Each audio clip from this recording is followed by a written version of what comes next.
বন্ধুরা কাঠঠোকরা পাখিটা তার বাসায় ঢুকে গেল আর কি। এখানে একটা কাঠঠোকরা পাখির বাসা আছে।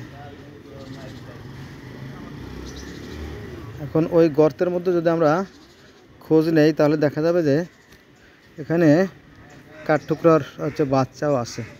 কারণ এখন প্রকৃতিতে ফুলে ফলে ফসলে ভরা। এই দেখেন এইখানে এখনই একটা পাখি উড়ে চলে যাবে আর কি, ভালো করে লক্ষ্য করবেন। এই যে মুখ বের করে আছে, ও ওড়াল দেবে আর কি।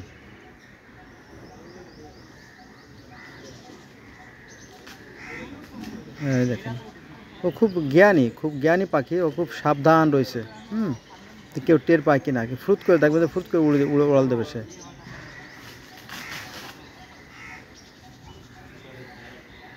ভালো করে লক্ষ্য রাখবেন। হঠাৎ করে কাঠ টুকরাটা, ও আচ্ছা, যে কাঠ টুকরা পাইছে, এই যে মুখ বের করে রয়েছে দেখেন। এই যে পাইছে আমরা, এই যে উড়ে চলে গেল, ওই যে উড়ে চলে গেল, উড়ে চলে গেল। এখানে আছে কাঠ টুকরার বাসা। এই যে দেখেন, এই যে গর্ত। এইগুলো কোনো কিছু অনর্থক সৃষ্টি করে না সৃষ্টিকর্তা, দেখছেন? দেখা যাচ্ছে এই যে কাঠঠোকরা বাসা দেখছেন। এই যে এর ভিতরে আমি নিশ্চিত যে এর ভিতরে আপনার ডিম আছে অথবা বাচ্চা আছে, কোনো সন্দেহ নাই।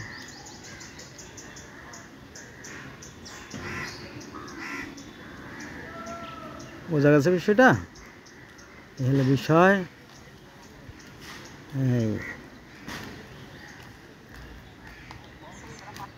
এই হলো আপনার গাছ, এটা বড় করি, এটা হলো গাছের কুঠুরি।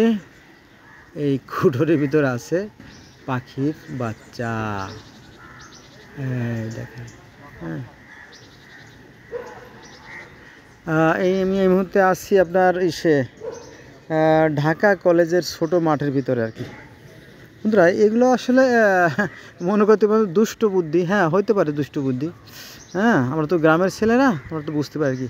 আবার এই যে দেখেন, এই যে গাছ, এই যে গাছের উপরে এই যেগুলো বাসা, কিন্তু এখানে অসংখ্য বাসা আছে। এখানে বাসা একটা আছে, ওই যে বাসা একটা আছে, দুইটা বাসা আছে। তারপরে ওই ডালে দূরে দেখা যাচ্ছে কিনা আমি জানি না, ওই দিকে আর কি, ওইদিকে ওই লাস্টে আর কি, এই গাছেরই ওই লাস্টের দিকে একটা বাসা আছে। আমি দেখাচ্ছি এদিকে চলেন।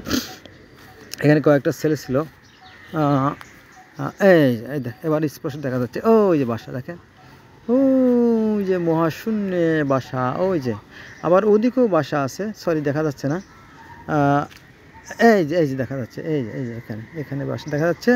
আর এখানেও কাকের বাসা আছে, এই জাম গাছটা। এই যে এইটা তো বাসা স্পষ্ট দেখা যাচ্ছে, বুঝছেন? এই আর কি।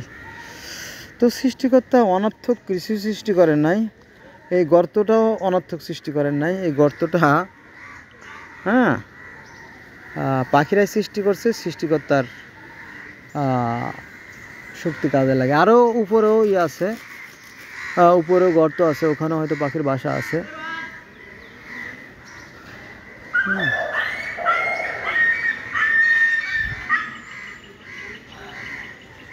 ওই কুকুরের যা স্বভাব ওটাই করতেছে আর কি।